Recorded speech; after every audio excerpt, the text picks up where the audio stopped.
Good morning. We're here on TV 18. Erik Petersen is joining me with NSCD, National Sports Center for the Disabled.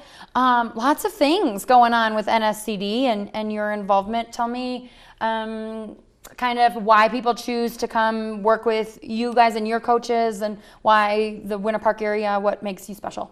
Well, we've been one of the oldest programs in the world, probably. I mean, we've been starting our program since 1984, the competition program. Okay. The actual NSCD now is going on, I think it's the 44th year. Okay.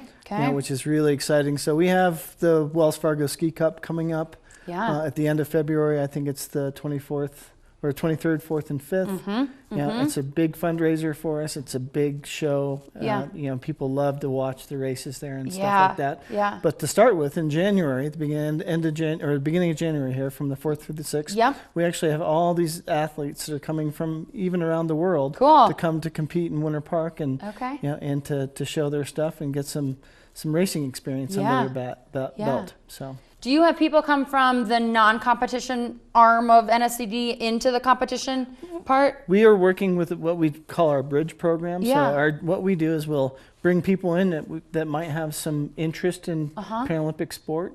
We teach them a little bit about skiing, and then we get them in the competitive venue, and you know, away they can go. Right. So very much different levels in the competitive part of things. Yeah, but I mean, what they do in the recreational side of the program is just amazing. I mean, they have, you know, over 600 volunteers that come up and spend their time. Right. People come from Denver, you know, all over the Front Range to come up here and help us teach these people to have a better quality of life. Yeah, it's awesome. I think it's so great. NSCD is so great to see, and working at the resort is just, you all are there, and it's a great reminder of how to care for your own life. And, yes, exactly. Do that. How many disabilities do you see within the competition program? Well, we work with 3 different types of disabilities. So we have the visually impaired athletes.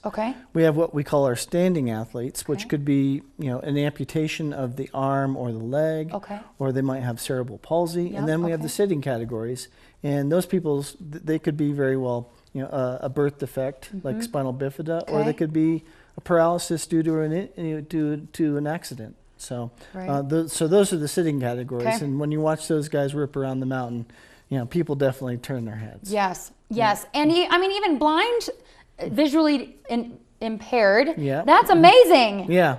Can you imagine? No. No, I cannot. I can't imagine just normal skiing. So racing, that's so unbelievable. What they do, it's like a team sport. You know, I mean, they have a guide who helps them down the mountain, and at the same time that they have the visually impaired athlete. You know, and then after, you know, what they do is that they'll talk on a 2-way radio. If they're completely blind, what we call totals, they'll have a speaker on the back, and they'll be yelling out commands, and that athlete will follow those commands.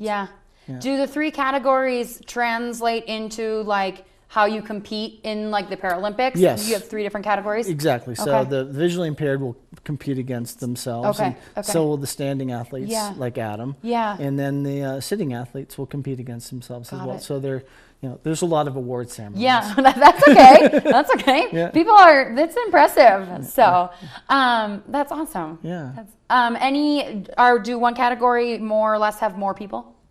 I'd probably say that the standing category, Adam's category, is probably the largest, you know, of them all. But the sitting categories are definitely right there with them. How does it impact you, like just working with athletes like this with disabilities in your life? And do you get to see them year after year? And how do you feel, you know, prideful? And well, of course. I mean, last at the Sochi Olympics, you know, the NSCD athletes ended up with 15 medals. So how can I not be proud? I mean, you know, that's my family, and those are my kids. You know, so that's I'm really excited about that. I mean, it is just you know, they just want to go fast like anybody else. And they do go fast. They go a lot faster a lot than most people. You know, and they have their dreams and their goals, and it's, you know, our job at the NSCD to provide those for them. That's awesome. That's awesome. Thank you for what you do. Wells Fargo coming up. Huge fundraiser weekend, so if you want to get involved, people can get involved with that. We get to see competition and all that kind of races and stuff. So big jumbotrons and bells and whistles. Woohoo! Okay, we're going to come back for one more chat with Erik, so don't go anywhere. We're here on TV 18.